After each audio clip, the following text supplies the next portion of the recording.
Meet Brazil's new boss.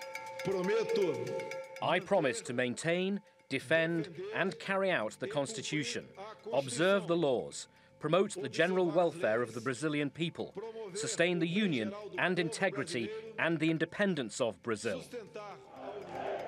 He won the presidency in October by promising to boost the ailing economy by cutting taxes, loosening regulations, and tackling corruption.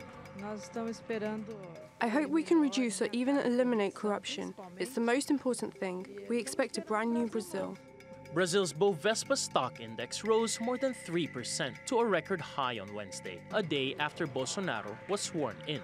Shares in state power firm Eletrobras jumped 20% on expectations some of its assets would be privatized. And the Brazilian real gained 2.4% against the dollar.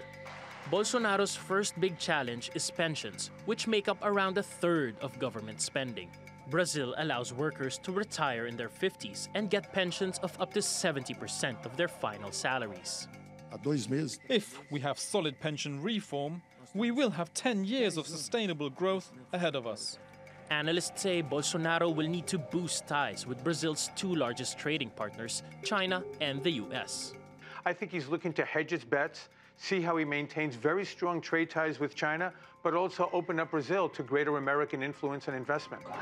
Despite the optimism, the polling firm Datafolha says Bolsonaro takes office with the lowest approval rating of any new president in Brazil. He's also expected to face resistance in Congress. His Social Liberal Party holds just a tenth of the seats in the lower house, and many say that's a shaky foundation for his high hopes. Paolo Montecillo, TRT World. Well, for more on the new Brazilian government's economic policies, let's go to Armando Castelar. He's an economics professor at the Federal University of Rio de Janeiro. Welcome back to the program. So we know Jair Bolsonaro has grand plans to cut Brazil's deficit, pay down Brazil's significant debt and reduce the size of government. What do you make of his economic reform agenda? Basically, Bolsonaro has promised to do what Temer was doing, but in a much bigger scale. Much more privatization, trade liberalization, pension reform, cutting government expenditures. And the market became very optimistic. Investors are very optimistic that that will boost growth, bring the neutral interest rate down, and that has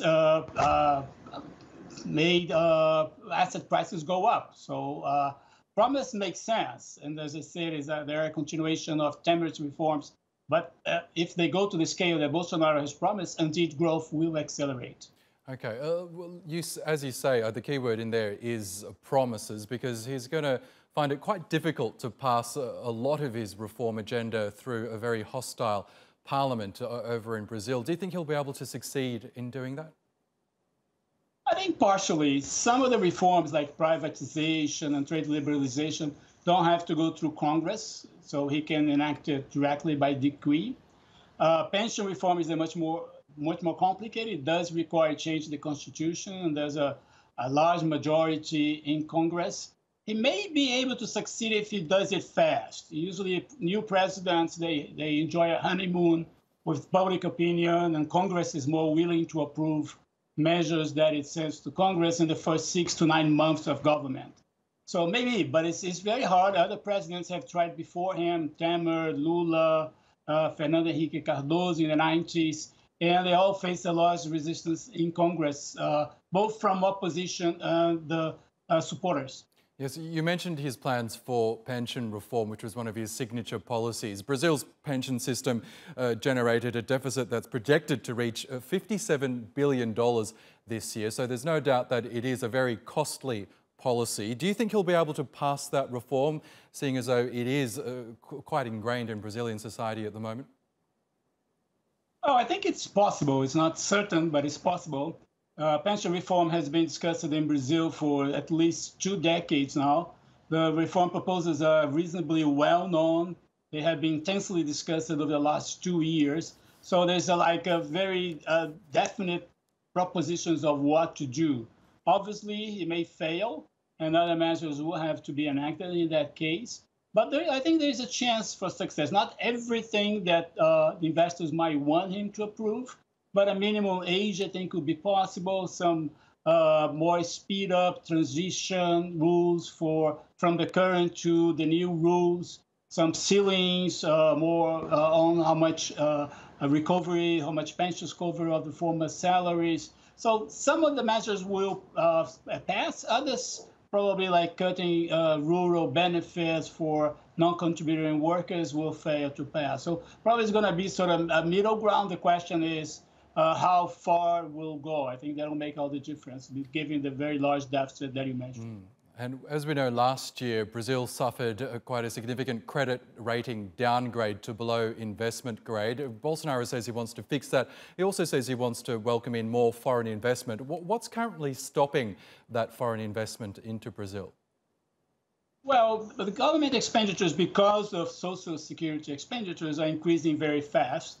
The government overall runs a deficit, and that has caused the public debt to increase very fast, increases a share of GDP to levels that are very worrying. So that creates sort of a confidence crisis in both Brazilian and foreign investors, kind of hesitant to invest in long-term projects. That needs to be solved for investment to resume and growth to resume. So that's to say, the pension reform is a make or break for Bolsonaro's government. If it doesn't do that, then the situation can become much worse than it was last year. Okay, let's see how 2019 unfolds for the new president. Armando Castelar in Rio, thank you.